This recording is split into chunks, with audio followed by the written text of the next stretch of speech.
Daí, amigos do Espírita Pop, sejam bem-vindos a mais um episódio. Se lembram dessa citação lá no Evangelho de Mateus? E ouvireis de guerras e de rumores de guerras. Olhai, não vos assusteis, porque é necessário que isso tudo aconteça. Hoje o tema não podia ser diferente. Guerra, o caso de Israel, para a gente tratar desse assunto aqui no Espírita Pop. Fica com a gente.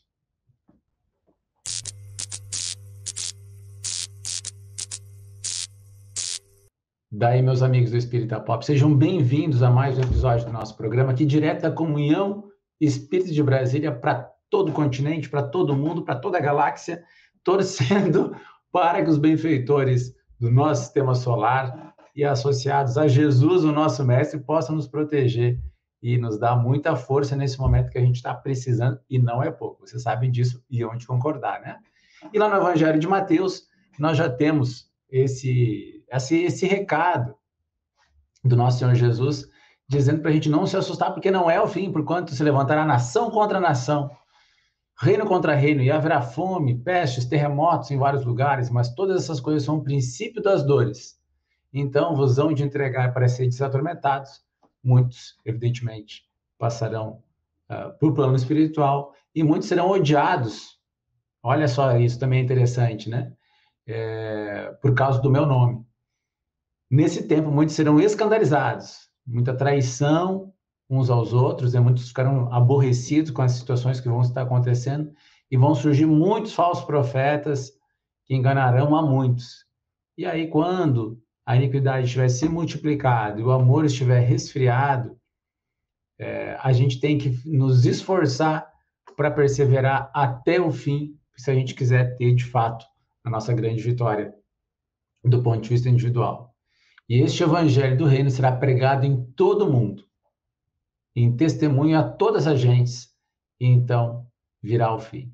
E o que é o fim, gente? A transição planetária é o caminho para um novo período de amadurecimento dos nossos valores morais, onde nós vamos compreender que nós temos limites, né, dentro da nossa esfera de ação. E a gente já começa aqui com a pergunta do Livro dos Espíritos, onde nós temos dentro do Livro dos Espíritos leis morais. Uma das leis morais é a lei de destruição, ela procura fazer a gente compreender, né, que existe a renovação dos seres, a renovação até dos próprios planetas, né? O direito de destruição dá ao homem de dispor da vida de seu semelhante? Não, só Deus tem esse direito. E aí a gente já começa a entender que sempre quando tem alguém matando alguém, nós já estamos errando como humanidade, né? Sempre essas pessoas se acham no direito, né, de matar outras e já estão, evidentemente, assumindo contra si toda a lei do karma que está associada a isso. O assassínio é um crime aos olhos de Deus? Aí os espíritos superiores, no item A, dizem sim, um grande crime. Porque como o homem tem seu livre-arbítrio, é senhor de matar seu semelhante, mas ao fazê-lo cortará uma vida de expiação ou de missão, e nisso está o crime. E aí a gente tem, evidentemente, como consequência, todos os karmas individuais e sociais associados às expiações coletivas. Nós sabemos, por exemplo, que Divaldo Pereira Franco volta e meia fala isso. O Brasil tem dois grandes karmas, especialmente a Guerra do Paraguai e também a escravidão. E isso nós temos observado nas nossas reuniões mediúnicas volta e meia. Senhores de escravos e também os próprios escravos que não conseguiram perdoar todos os flagelos que foram submetidos, muitas vezes, né? E a vingança que, eventualmente, muitas vezes também executaram, vindo nas nossas reuniões mediúnicas e buscando auxílio, mostrando de que toda violência gera traumas profundos no espírito humano e que a gente não consegue dar conta de uma maneira fácil e prática, como muita gente sugere quando vê crimes de covardia, como a gente tem acompanhado nos últimos dias, e as suas reverberações, ou seja, não é porque estamos diante de uma injustiça brutal, terrorista, né, que a gente vai conseguir ter no juízo de valor, na lei de Deus, a execução de uma vingança completa e absoluta sem as consequências que isso possa provocar. Então, o que isso quer dizer também, gente? que a reencarnação e a noção de responsabilidade, elas nos permitem compreender que se nós reencarnamos de um povo a outro, se nós reencarnamos seguidamente, e essas reencarnações são, naturalmente, vamos dizer assim, uma hora como cristão, uma hora como mulher, uma hora como homem, outra hora como muçulmano, outra hora como hindu, né? Outra hora como judeu. Se os territórios que nós nascemos trocam há séculos, né, de lugar, de chefe de Estado, quem de fato possui território, quem de fato possui nacionalidade, quem de fato possui todos esses componentes que fazem muitas vezes, que são a causa da luta. E a resposta é ninguém. Ou seja, tudo é de Deus. E se nós estamos agora no Brasil, que vai do Chuí até lá, antigamente dizia Oiapoque, né? Nem sei se ainda é, mas enfim, pode ser que daqui a um tempo mude, né? Nos últimos 1000 anos foi sempre assim?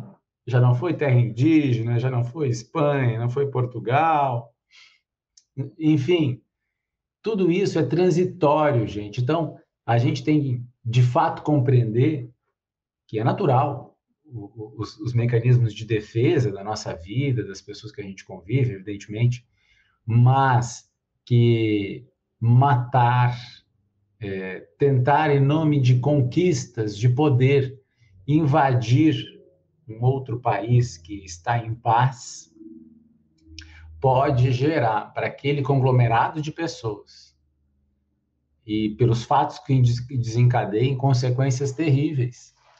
Vamos pegar o caso de Hitler, que a gente tem a respeito da figura dele, né? Vários comentários que, segundo João Nunes Maia, pelo espírito Miramês, por exemplo, no livro Francisco de Assis, vai dizer que o nazismo foi o assalto de espíritos que estavam, vamos dizer assim, por serem muito belicosos, eles ficaram mais de 1000 anos presos em regiões umbralinas. E aí, para que o evangelho pudesse florescer na terra, eles ficaram, então, nesses lugares mais abissais das regiões inferiores e formaram uma cidade de nome Cruzada. E essa cidade, ela recebe, então, ela se organiza com 4 líderes e com 4 imediatos. E um deles produziu uma cruzada quando reencarnou, e a partir do ano 1000 eles começam a organizar suas próprias reencarnações. Porque eram pessoas, muitas delas inteligentes, e eles conseguem sair desse lugar onde eles estavam presos e começam a reencarnar em massa. E a primeira coisa que eles fazem é ocupar a igreja, porque ocupando a igreja eles queriam ter o controle, né, do mundo. E aí a primeira coisa que eles fazem seria fazer as cruzadas. E, em concomitante, da mesma cidade, começaram a reencarnar também entre os muçulmanos. E eles, por serem espíritos muito atrasados, tanto reencarnando como cristãos, tanto reencarnando como muçulmanos, eles logo entram em guerra. Muitos tinham ódios já da cidade de Cruzada, mas então para que eles foram fazer isso, né? Porque ao se tornar cristão, eles tinham que ler o Evangelho de Jesus, acabavam sendo permeados, aquilo ficava no inconsciente, aquele conteúdo. Ao se tornarem muçulmanos, também desenvolviam a noção e o respeito a Deus, o amor a Deus. Então, isso ficava no espírito imortal deles, e mesmo que eles se matassem na primeira cruzada, mais de 1 milhão de pessoas morreu. E para nós termos noção da barbárie que eram, e eram espíritos da mesma cidade. E essa cidade de Cruzada, que tinha esses 4 imediatos, além do Pedro Eremita, que participa de uma delas, nós vamos ter a última tentativa dessa cidade de tomar o planeta, que foi o nazismo, onde cerca de 250 milhões de espíritos davam suporte ao projeto nazista. Por isso que, quando se fala da ascensão nazista, fica todo mundo estupefato de como isso aconteceu de uma forma rápida, de certa maneira, e como muitas questões místicas, às vezes, favoreciam os próprios nazistas, e até questões tecnológicas muito interessantes que eles conseguiram desenvolver num curto espaço de tempo, porque eles tinham um amplo apoio espiritual. O que acontece?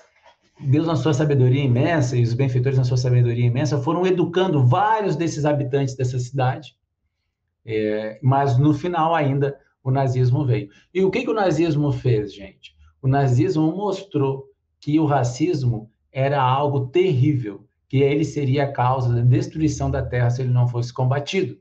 Então, de forma muito triste, a gente aprendeu essa lição, porque até os anos 60, por exemplo, nos Estados Unidos, nós tínhamos estados com segregação racial, os negros não votavam, por exemplo. É surreal a gente pensar isso, que há tão pouco tempo. E nós tínhamos o apartheid até os anos 80. E isso que nós tivemos o nazismo como uma das maiores tragédias, né, recentes. Evidentemente, quando a gente volta no tempo, as questões raciais eram cada vez mais preementes, que os povos se odiavam, às vezes só por uma questão racial. E a partir, então, do nazismo sendo destituído da humanidade por ter provocado, né, males incalculáveis para a Terra, a gente entendeu que o racismo não tinha razão de ser. Nós temos um dos defensores do racismo científico, Charles Xavier Lombroso, que muda de ideia quando ele se converte ao espiritismo, a influência direta de Allan Kardec, da médium italiana Eusapia Palladino. Aí nós temos, a partir desse próprio pesquisador, uma mudança. Ele vai influenciar, por exemplo, alguns antropólogos, como Fernando Ortiz, um dos líderes da independência cubana, que também era espírita. Claro que a gente sabe que essas pessoas ainda tinham alguns ranços, vamos dizer assim, da sua época, mas já se abrindo a concepção de que o ser humano não estava sujeito, por exemplo, à sua aparência. E aí, quando vem a doutrina espírita, ela vai nos dizer claramente que o espírito reencarna como precisa, porque ele não tem sexo, ele não tem raça, ele não tem cor. Fomos todos criados por Deus iguais, simples e ignorantes, e estamos evoluindo, vestindo as roupas necessárias, né, as roupas reencarnatórias necessárias para que a gente evolua. E aí, só que as consequências desses atos são muito graves. Então, nós temos, evidentemente, que muitos soldados nazistas reencarnando depois na África, passando por todas as necessidades que eles impuseram a outras pessoas, inclusive naquelas minas terrestres que a gente vai saber, né? Mutilaram milhares de pessoas, então muitos soldados passando pelas dificuldades que infringiram, sem falar mundo afora, né? Quantos karmas estão associados aos crimes provocados na Segunda Guerra Mundial, e especificamente nós vamos saber que o próprio Hitler teve que ser preso por 1000 anos para repensar, no planeta prisão de Plutão, onde para repensar os seus crimes, onde sob a tutela de Mahatma Gandhi, que pediu a Jesus, inclusive Gandhi tenta durante a vida pedir para Hitler parar, né, aquele movimento belicoso que ele estava fazendo. Então, quando eles desencarnam, Jesus concede a Gandhi, então, que leve, né, que auxilie Hitler nesse processo de 1000 anos de prisão, para que ele, então, pare para refletir os seus atos e inicie o processo de reparação da tragédia que ele provoca na Terra, mas que, entre todas as guerras, sempre existe, de alguma maneira, um avanço, um progresso, mesmo que à custa de muita dor, né? Que é sempre uma opção que a gente tem, ou pelo amor, ou, infelizmente, pela dor, quando nós somos retardatários desse processo evolutivo todo. Então, é muito importante quando a gente fala do caso de Israel, que está eclodindo, porque Israel é um dos estados nacionais mais antigos do planeta. Começa lá, né, com o rei Saul, depois com o rei Davi e com o rei Salomão, depois o êxodo para a Babilônia, espalhando a cultura do Deus único por todo o planeta, que vai se misturar, né, com a cultura helênica espalhada pelo planeta por Alexandre o Grande, e depois nós vamos ter a expansão romana, sobretudo com Júlio César Otávio, né, o grande líder depois de Júlio César, fazendo com que as ideias passem a se misturar. Então nós vamos ter uma grande influência greco-romana, a partir de Sócrates, e a partir da expansão romana, e também judaico-cristã, mais tarde, pela influência de Jesus sobre todo o movimento, todo o mundo judaico. E aí nós vamos ter todos os problemas associados à questão da racialidade, mas que seriam muito mais graves se não fosse a intervenção amorosa de Paulo de Tarso. Paulo entende que Jesus é um pensador universal. Nosso mestre amado é um pensador universal. Portanto, ele não poderia ter vindo apenas para um povo. Ele vinha na condição de um enviado de Deus para todos os povos. Então, ele entra numa rota de colisão, vamos dizer assim, até com alguns dos apóstolos, onde vai estar narrado no livro Paulo e Estevão, e o próprio Jesus vai contar isso no capítulo A Ordem do Mestre, narrado por Humberto de Campos, onde ele fala a João Evangelista que ele teve que intervir para que que Paulo e Pedro não se tornassem inimigos, já que Paulo não admitia esse tratamento diferenciado aos não-judeus que queriam se tornar cristãos. Então, ele vai fazer uma longa explicação numa de suas cartas, dizendo que é a fé que salva e não a lei.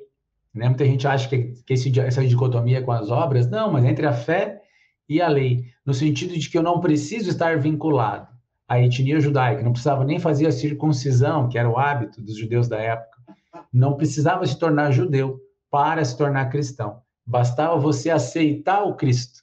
E assim, aceitando o Cristo, você estava agora num novo capítulo da história da humanidade, que era o surgimento de uma religião universal, surgimento de uma filosofia de vida universal, e não mais étnica e não mais racial.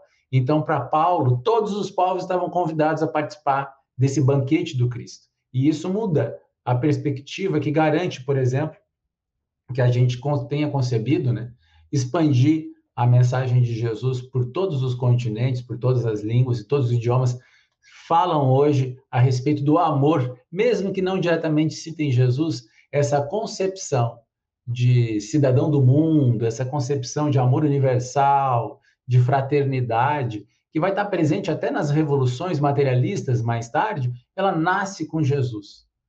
Ela nasce com a ideia do Cristo de que somos todos filhos do mesmo Deus, somos todos iguais, todos sujeitos, né, ao mesmo processo evolutivo. E aí o Espiritismo vem dizer ainda mais. Nós não só somos iguais, como nós vamos colher tudo que nós fizermos aos outros. Então, portanto, gente, toda luta que se baseia no nacionalismo cego, que se baseia no território, vai fazer com que a gente, mais tarde, talvez tenha que reencarnar do outro lado, sobre o guante dos sofrimentos que a gente tenha feito aquelas pessoas passar.